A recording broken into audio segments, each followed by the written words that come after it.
Assalamualaikum warahmatullahi wabarakatuh. Salam dan bahagia Bapak Ibu guru hebat. Saya Dian Malapi, calon guru penggerak angkatan 11 dari SDN 26 Kota Singkawang, akan melaksanakan kegiatan prasupervisi untuk aksi nyata modul 2.3 coaching untuk supervisi akademik. Pada video kali ini saya ditemani oleh rekan saya yaitu Bapak Siswanto, di mana nantinya Bapak Siswanto ini akan menjadi objek pada pengamatan saya.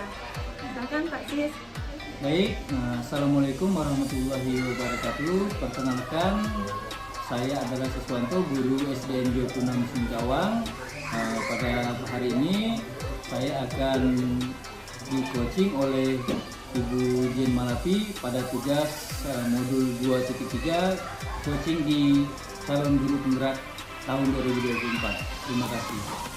Oke, baiklah, kita langsung saja ke kegiatan prasupervisi saya. Assalamualaikum Pak Sis. Waalaikumsalam, Bu. Bagaimana kabarnya Pak? Baik, alhamdulillah. Ya Pak ya.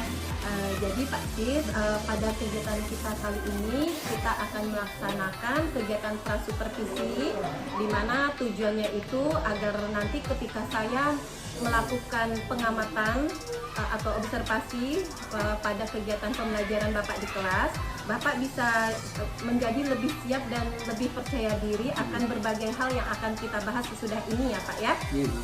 Oke, kemudian Pak Sis, nanti saya juga akan memberikan beberapa pertanyaan.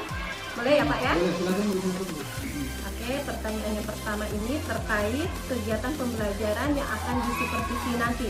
Apa tujuannya Pak? Sebelum ini saya akan sedikit menjelaskan ya. Kami akan mengambil pembelajaran adalah rangkaian listrik sederhana. Adapun tujuan pembelajaran di sini, peserta didik mampu memahami konsep dasar rangkaian listrik sederhana dan mampu merancang serta menjelaskan fungsi komponen-komponennya, Bu. Oke, jadi tujuan pembelajarannya itu peserta didik dapat memahami konsep sederhana tentang rangkaian listrik ya Pak ya. Betul, Bu. Oke, selanjutnya Pak, area pengembangan apa yang hendak dicapai sama Pak Sis untuk peserta didik Bapak nanti? Untuk area pengembangan ke peserta didiknya, yang pertama saya lebih mengembangkan keterampilan berpikir kritis ya Bu ya. Kemudian mereka mampu bereksperimen dengan baik tentang rangkaian-rangkaian listrik itu.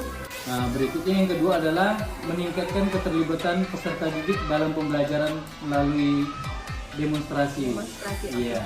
Jadi nanti pengembangannya itu peserta didik mampu bernalar kritis ya Pak ya, berpikir kritis dengan kegiatan-kegiatan demonstrasi. Berarti nanti mereka merangkai masing-masing merangkai itu ya listrik sederhana ya Pak ya. Nah, untuk kegiatannya nanti itu Bapak menggunakan model pembelajaran apa Pak? Kita menggunakan problem deep learning ya, DBL ya. Dengan apa namanya? Dengan urutan-urutannya gitu, sesuaikan lah pokoknya itu dari pembelajaran praktik tadi kita menggunakan model pembelajaran PBL. Iya. Nah, untuk strateginya sendiri bagaimana itu Pak? Strategi pembelajarannya? Di sini nanti anak-anak saya ya Bu ya, saya dan peserta didik saya sudah menyiapkan berbagai macam jenis rangkaian listrik. Kemudian alat peraganya sudah kita siapkan juga berupa baterai, kabel, lampu dan saklarnya Bu, untuk menunjukkan cara kerja rangkaian listrik sederhana tersebut. Iya. Berikutnya saya pasti akan memberikan kesempatan ya Bu ya, memberikan kesempatan kepada peserta didik saya untuk membuat rangkaian listrik tersebut sehingga mereka mampu memahami. Ya. Nah, kemudian mereka membentuk kelompok-kelompok kecil.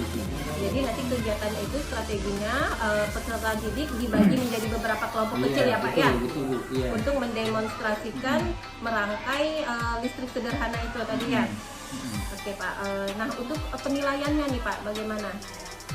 Kalau kami di sini, saya lah Bu, untuk di kelas saya khususnya, kami memberikan penilaian melalui penilaian rubrik, kemudian penilaian sikap, kemudian lembar evaluasi mandiri. Oke. Rubriknya itu berarti penilaian kelompok ya Pak ya. Itu dilaksanakannya bagaimana Pak penilaiannya itu pada saat Apakah pada saat kegiatan berlangsung? Kegiatan berlangsung nih, Iya. kami melakukannya di saat mereka demonstrasi, kita melakukan penilaian sambil Observasi di situ, langsung ya Pak ya? observasi langsung. Di situ ada penilaian sikapnya, kita nilainya, penilaian fisik Iya. juga ada di situ. Nilai sikap berarti keaktifan peserta Iya, didik nanti betul. ya Pak ya Betul dalam sekali, Bu. kelompoknya. Iya. Oke. Yang terakhir nih Pak Sis, sasaran kelasnya itu di kelas berapa Pak? Saya kan mengampu ini kan kelas 6 ya Bu ya. 6, oke. 6. Ya.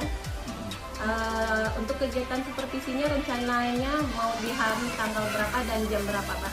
Nah gini Bu, kebetulan hari Kamis ini ya Bu, tanggal 17 ya Bu ya, kalau bisa dan Ya. kalau boleh nanti tanggal 17. Tanggal 17 Iya. di jam keberapa Pak? Yang pertama Bu. Berarti jam 7 ya kita mulai ya Pak Iya, ya. baik. Oke, 2 jam pelajaran ya Pak ya. Oke. Mungkin pertanyaan dari saya cukup itu saja ya Pak ya. Saya hanya ingin tahu arah kegiatan yang akan Bapak laksanakan pada pembelajaran nanti. Karena itulah yang akan saya amati berkaitan dengan hal-hal yang tadi barusan saya tanyakan ya Pak ya. Oke. Baik, terima kasih Pak Sis. Sampai ketemu di hari Kamis nanti. Iya. Semoga sukses. Sampai ketemu Bu. Iya Bu. Baik, pada hari ini tujuan pembelajaran kita adalah peserta didik mampu menganalisis komponen-komponen listrik dan fungsinya dalam rangkaian listrik sederhana dengan tepat. Di sini diharapkan kalian mampu menganalisis konsep-konsep yang ada pada rangkaian listrik tersebut. Bisa kalian sebutkan nama-namanya dan bisa kalian sebutkan macam-macam jenis rangkaiannya, ya.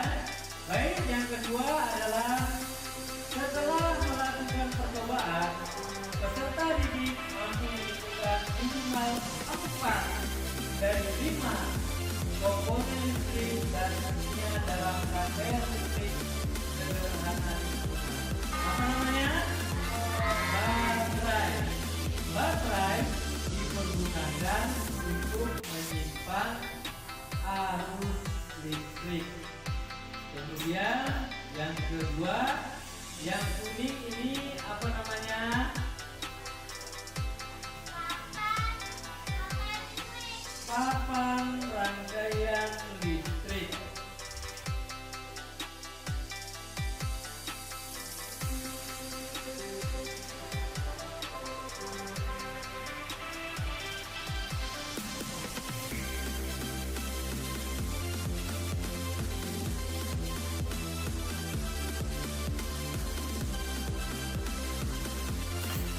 Tepuk tangan dulu untuk Pak Indonesia, ya, semuanya.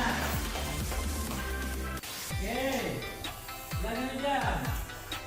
Kamu sebutkan nama-nama rangkaian listrik tersebut satu persatu.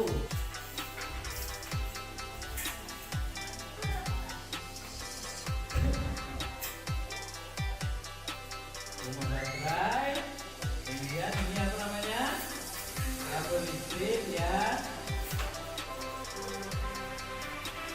Lampu, ini namanya apa nih? Ini. Ya, papan rangkaiannya bagus. Tepuk tangan dulu untuk kelompok 1, ya. Terima kasih. Pada hari ini kalian sudah mengikuti pembelajaran dengan baik. Assalamualaikum. Pada kegiatan hari ini saya akan melakukan pasca observasi, di mana kegiatan ini dihadiri oleh pengajar praktik saya yaitu Ibu Dwi Jayanti, kemudian rekan saya Bapak Siswanto. Baik, kita mulai saja pada kegiatan pasca observasi saya. Selamat pagi Pak Siswanto. Selamat pagi Bu Dian. Apa kabarnya Pak? Baik Bu, alhamdulillah. Tujuan kegiatan kita hari ini, saya mau mengajak Pak Siswanto untuk berbincang-bincang terkait tentang kegiatan observasi yang sudah dilaksanakan kemarin ya Pak ya, di kelas 6 ya Pak ya. Iya Bu. Nah, ini nanti saya akan mengajukan beberapa pertanyaan ya Pak ya, boleh ya? Boleh Bu, silakan Bu. Sebelumnya saya ingin menanyakan dulu bagaimana Pak perasaannya setelah kegiatan pembelajaran kemarin. Setelah kegiatan pembelajaran kemarin. Alhamdulillah ya Bu ya, saya merasa lega juga Bu. Kegiatan sudah berjalan dengan lancar, sesuai dengan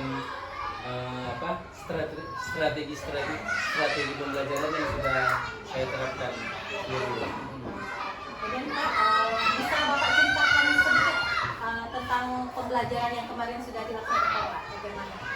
Secara umum kegiatan pembelajaran sudah berlangsung dengan baik ya Bu ya, sesuai dengan pembelajaran berdiferensiasinya sudah berjalan dengan baik. Hanya ada salah satu kendala ya Bu saya sebutkan, yaitu ada satu orang siswa yang tidak aktif ya Bu ya. Oh, jadi Iya. jadi ada hambatan ya Pak ya, itu Iya. ya. Bisa ceritakan Pak hambatannya seperti apa ketika kegiatan pembelajaran kemarin? Menurut saya ya Bu ya, salah satu siswa ini memang dalam kesehariannya baik dalam pembelajarannya ataupun dalam bermain memang tidak aktif Bu anaknya. Memang seperti mengalami ada berbeda lah dari teman-teman lainnya, memang dia tidak aktif. Itu kemarin kegiatan di pembelajarannya, jadi si anak tersebut bagaimana kegiatannya? Kegiatannya saya memilah anak tersebut dan membuat tutor sebaya untuk rekan-rekannya Bu. Itu Iya. dari hambatan tersebut, adakah Pak Siswanto mencari solusinya untuk meminimalisir hambatan yang terjadi kemarin Bu Pak? Langkah pertama yang saya lakukan adalah ya Bu ya, seperti biasa lah kita sebagai guru itu kan, saya mengajak siswa itu ngobrol dari hati ke hati ya Bu, yang jelas ada permasalahan apa, kendala-kendala apa yang menyebabkan dia menjadi seperti itu. Kemudian saya mengajak dia untuk mulai melakukan berinteraksi dengan teman-temannya Bu, mulai setelah pembelajaran kemarin. Ya. Nah, dari solusi-solusi tersebut, kapan Bapak akan melaksanakannya? Kalau dibanding itu melaksanakan sudah saya lakukan ya Bu, dari kemarin itu sejak observasi saya sudah melakukannya. Bagaimana hasilnya Pak?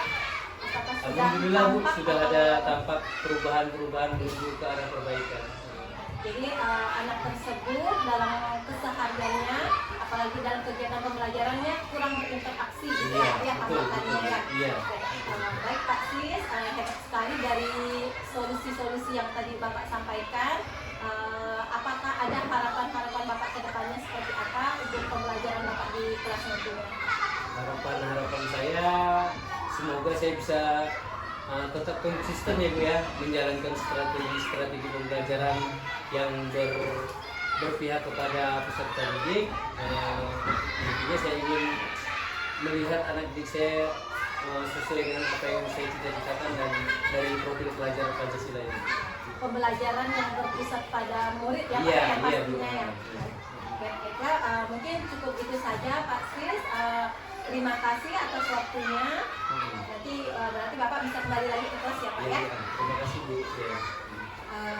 Demikian video aksi nyata modul 2.3 coach untuk supervisi saya. Wassalamualaikum warahmatullahi wabarakatuh. Waalaikumsalam.